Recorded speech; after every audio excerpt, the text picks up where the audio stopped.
महिलाओं के विषय में कई लोगों ने बोला है और कई लोग आगे बोलते भी रहेंगे जी। लेकिन एक मेरा विषय है जो कि शायद और लोगों से अलग है, जो कि मेरे मन में है। पहली मुस्लिम महिला जिसने शासन किया रजिया सुल्ताना है। हिंदू धर्म में भी कई ऐसी रानियां रही, महिलाएं रही जिन्होंने शासन किया। हाँ बिल्कुल, है ना। मुस्लिम धर्म में कहा जाता है कि माँ के पैरों तले जन्नत है। हिंदू धर्म में कहा जाता है कि घर की लक्ष्मी बेटियां हैं। यत्र नार्यस्तु पूज्यते रमन्ते। बिल्कुल। उसके बाद भी आज अगर आप समाज में किसी भी गली मोहल्ले में कहीं पर भी जाकर देखते हैं, महिलाओं की जो दुर्दशा है वो सुनने के लायक नहीं है। क्योंकि मैं मुस्लिम राष्ट्रीय मंच की प्रांत संयोजिका हूँ और कई बार मेरा जो अनुभव रहा है, मैं गई कई जगहों पर, तो मुस्लिम महिलाओं का एक कैंप लगाया मैंने। उसमें अगर 40 से 50 महिलाएं रहीं तो उसमें से 30 से 40 महिलाएं तो परेशान ही, अपनी शिकायतें ही लेकर आई। अच्छा। तो ये शिकायतें कब खत्म होंगी? सिर्फ सुना जाता है कि सब कुछ बदल रहा है, डेवलपमेंट हो रहा है, विकास हो रहा है, लेकिन अगर जमीनी स्तर से देखा जाए तो विकास बातों में हो रहा है, जमीनी स्तर पर उनकी दुर्दशा में कोई विकास नहीं है। तो अच्छा। क्यों नहीं है, उस पे आप कुछ बताइए। आपकी शादी हो गई? नहीं, अभी नहीं हुई है। तभी आपको मर्दों की दुर्दशा के बारे में पता नहीं है। दुर्दशा जो है मर्दों की भी कम नहीं है। ये सिर्फ समझने की बात है कि आपने महिलाओं पर काम किया है तो आपको कभी एक बार पुरुषों का शिविर लगा के देखिए।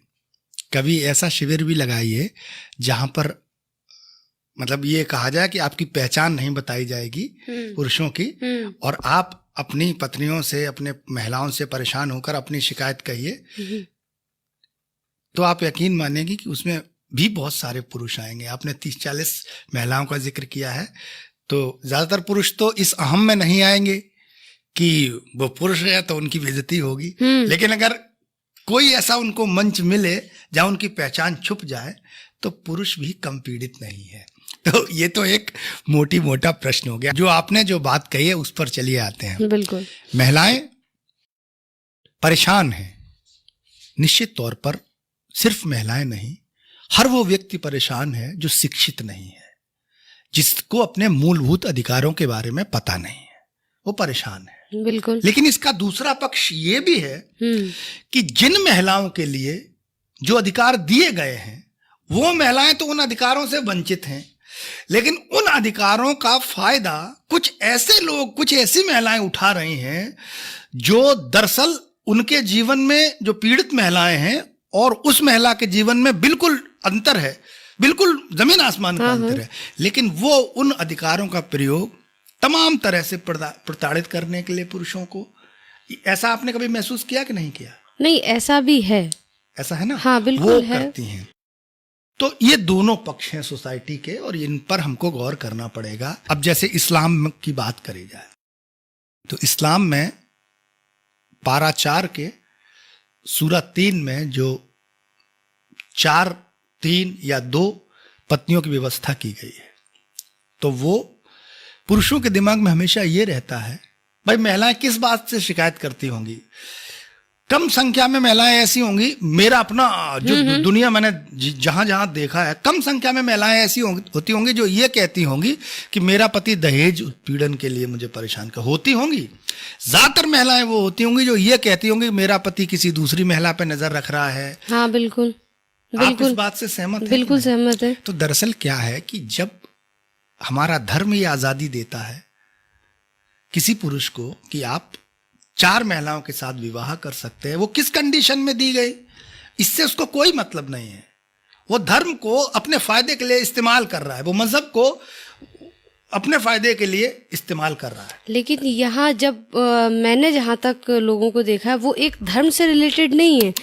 मैं वहां पर भी आऊंगा, मैं वहां पर भी आऊंगा। अब मैं ये चूंकि मुस्लिम राष्ट्रीय मंच की लेकिन वहाँ सारी महिलाएं मुस्लिम भी आती हैं, सभी धर्मों की आती हैं। अच्छा, अब दूसरा पक्ष आते हैं, हमारे हिंदू धर्म की बात करते हैं या तमाम ईसाइयों की मतलब बात सभी करते हैं, धर्मों की सिर्फ एक महिला की बात हो रही है।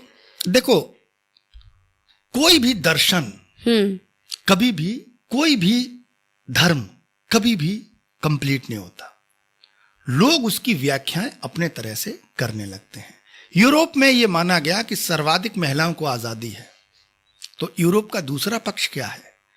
अमेरिका का दूसरा पक्ष क्या है? हमारे यहाँ तलाक के कुल 1% मामले भी पूरे नहीं होते हैं 100 में से। हाँ, बिल्कुल। और वहां पर 40, 35, 50% तक शादी करने के बाद तलाक हो जाते हैं। कुछ लोग इसको अच्छा मानते हैं, कुछ लोग इसको खराब मानते हैं।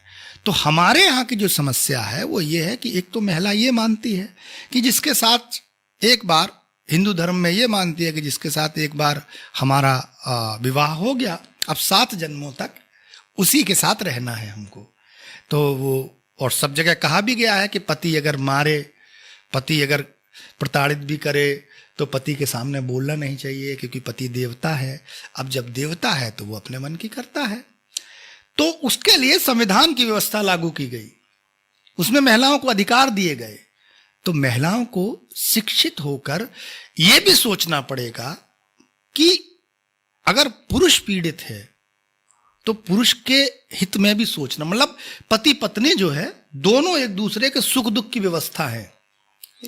तो यहां पर आज भी अन्य दुनिया की तुलना में अगर देखा जाए, आप जिन 30-40 महिलाओं का जिक्र किया है वो लगभग घर घर की कहानी है। हाँ। ये वो महिलाएं हैं जो घर से, देहरी से निकलने की हिम्मत कर लेती हैं और आप तक ले आती है अपनी बात कि शायद आपसे उनको कोई लाभ मिल जाए, आप उनकी कोई समस्या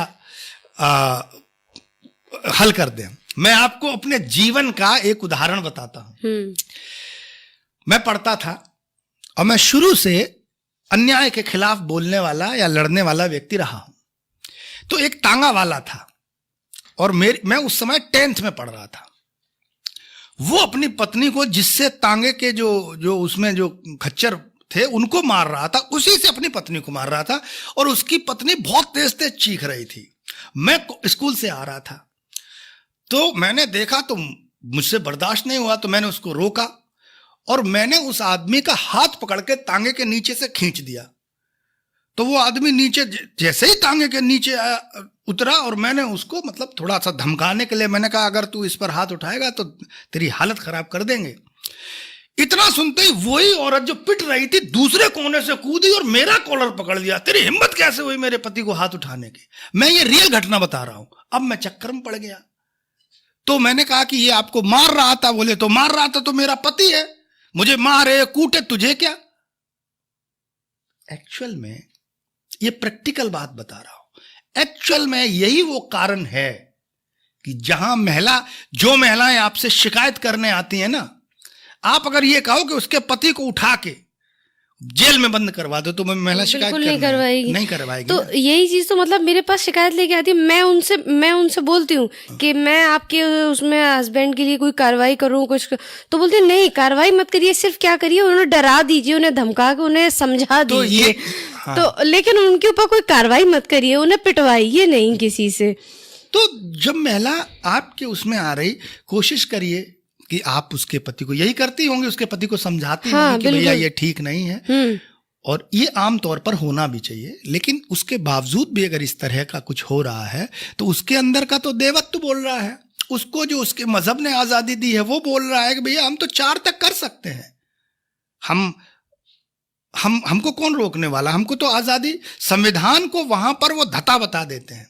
वहां के लिए संविधान को वो मतलब ये कह देते हैं कि ये ठीक नहीं है। जैसे कि आपने एक कहानी बताई अपनी, हाँ, पूरी महिला की, पुरुष की, ऐसे ही मैं बताऊं कि मुझे इसलिए मैं इस टॉपिक को लाना चाहती हूँ क्योंकि मैं भी एक महिला हूँ और मैं भी समाज में निकल के आई हूँ। मैं बताऊं, जब मेरे परिवार में कोई भी लड़कियों को पढ़ाता नहीं था, मेरे माँ बाप ने बहुत लड़ाई की, बहुत संघर्ष किया, तब मुझे 10th पढ़ाया। 10th पढ़ाने के बाद में उन्होंने बहुत कठिनाइयाँ झेली।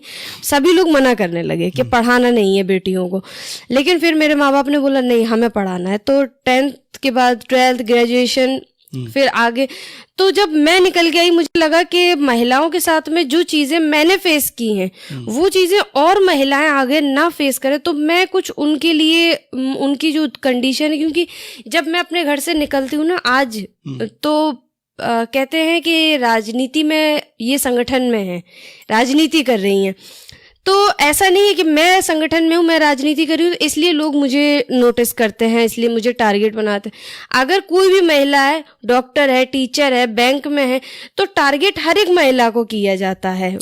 देखिए मेरी बात सुनिए, जो पुरानी व्यवस्था थी, पुरानी व्यवस्था के हिसाब से आज का समाज नहीं चल रहा। पहले तो क्या होता था कि महिला संपत्ति है, युधिष्ठिर ने द्रौपदी को दांव पर लगा दिया, ठीक है, बिल्कुल। आज आपकी मान लो अभी शादी हो जाए, या चलो पति तो छोड़ो, पिता आपको कहीं दांव पर लगा दे, क्या आप जाएंगी? नहीं, बिल्कुल नहीं जाएंगे, नहीं जाएंगी ना। तो समय बदल गया, वक्त के साथ बहुत जागरूकता आई है, लेकिन स्त्रियों के लिए या उन लोगों के लिए जहां ये व्यवस्था बहुत सारे भाई इस्लाम में भी हमेशा कहा गया है कि महिला अकेली न जाए, उसके साथ उसका कोई पति हो, पिता हो, भाई, ऐसा कहा है। हाँ बिल्कुल। हमारे यहाँ भी यही सारी चीजें हैं कि महिला जो है वो अकेली नहीं निकलनी चाहिए। ये सारी पाबंदियां इसलिए बनाई गई थी क्योंकि पहले महिला जो थी एक सामान की तरह होती थी। आप जितनी भी मतलब लड़ाइयां सुनेंगे उसमें बहुत सारी लड़ाइयों में बीच में एक महिला होगी, सुंदर महिला, किसी राजा की लड़की, तो तमाम सारे राजा उस पर अटैक कर रहे हैं उस लड़की को लूटने के लिए, क्योंकि वो लड़की एक सामान है।